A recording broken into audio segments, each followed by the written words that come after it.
Hello everyone, welcome to my channel. Myself Arpita Paul and I am back again with another new video. And in my today's tutorial, I will tell you how you can write a Java program to calculate the factorial of a number. Okay, so what is factorial of a number? Factorial of a number means we will multiply the number from 1 to that number. So we will start multiplying from 1 and we will continue the multiplication up to that number, and whatever answer we are getting, that is the factorial of that specific number. Okay, so this is how we calculate the factorial. So now in today's class I will discuss how you can write the Java program to calculate this factorial of a specific number. Okay, so let's move on to the programming part. You can see here the program for the factorial. Here we will accept a number and we will calculate the factorial. So how we write it? One example also I have given here. See, 5 factorial. The factorial sign is the exclamatory sign. Okay, we use the exclamatory sign to represent factorial. So 5 factorial means 5 into 4 into 3 into 2 into 1, which will become 120. Okay, so this is how we will calculate the factorial. If you are new in my channel, don't forget to watch the previous videos which I have shared and where I have discussed all the related topics to write this program. Okay, so go through those videos and subscribe to my channel for more videos. Okay, now let's move on to the writing part. So here I have created the class, then void main I have written, then within void main I have declared the scanner class object because I will take input using the scanner class. So here one statement I have added, enter the number, and then the number I am entering, and using the variable n, for that I am writing int equals to sc dot next int. So here n is the variable whose factorial we will calculate. Okay, so the value will be entered and stored within the variable n. So here I am taking another variable named f. Okay, and the purpose of this variable f is to store the factorial calculation. So we will multiply the values and we will store it within f, and we are initializing the value of f with 1. Why? Because initially if we multiply anything with 1, then the number will come back. That is why we are initializing the value of f with 1. Otherwise, if we are not initializing the value of f with 1, then first time when we are multiplying the value of I with f, it will take a garbage value and the output will be a wrong one. Okay, so for that we are writing this one. Okay, we are initializing the value of f with 1. And why 1? Because 1 is the multiplicative constant.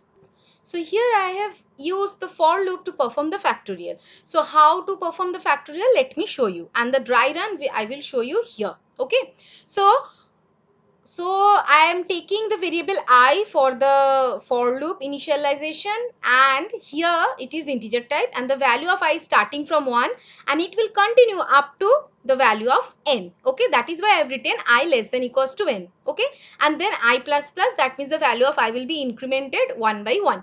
Okay, and within the loop statement we are writing f equals to f into I. So we will multiply the value of I with the last value of f, and this is how we will get the factorial of a specific number. Okay, let me show you how. So here in the dry run, first I am writing value of I, f and n here. So the first value, say the value of n is 5. So we are entering the value of n 5. Okay, I am assuming this. You can enter any value, and for any value this loop will work. Okay, and the value of I is initially 1 and the value of f is initialized with 1. So initial value of f is also 1.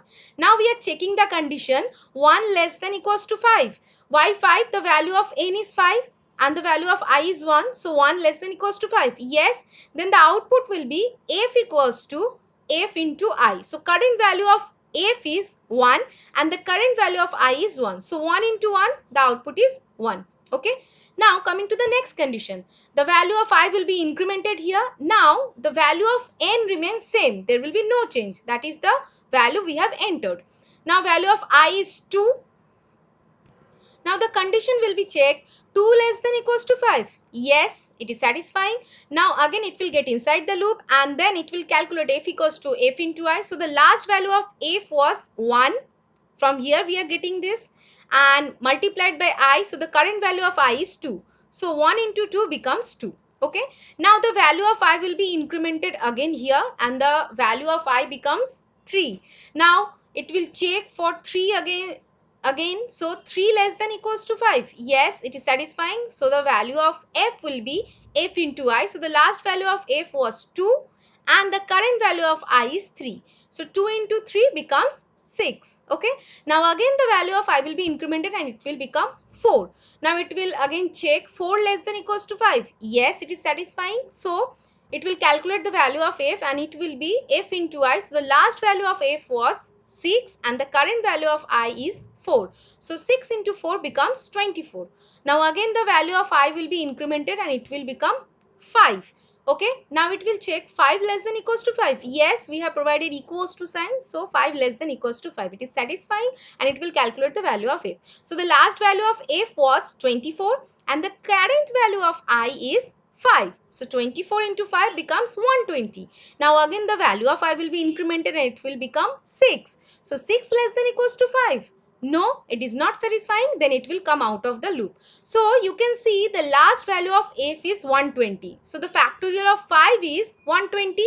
Okay, now we are printing the value by writing system.out.println factorial of the value. Then I am printing the value of n also. Okay, this will look good. Okay, this is not compulsory, you can print the factorial only also, but when I will show you the output you will understand this is looking good. Okay, that means we are printing the number also whose factorial we are calculating.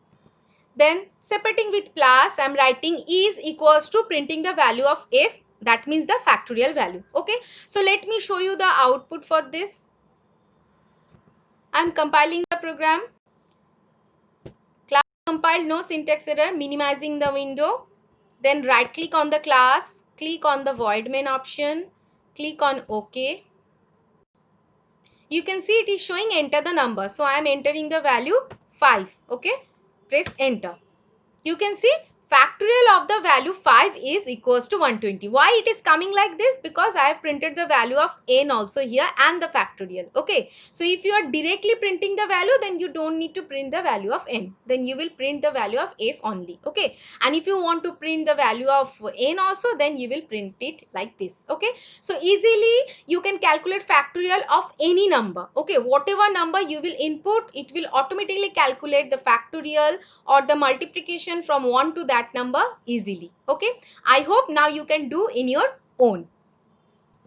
Thank you everyone. Like and share the video and don't forget to subscribe to my channel for more videos. Okay, until then stay tuned, and if you have any video suggestion, please mention it in the comment section below.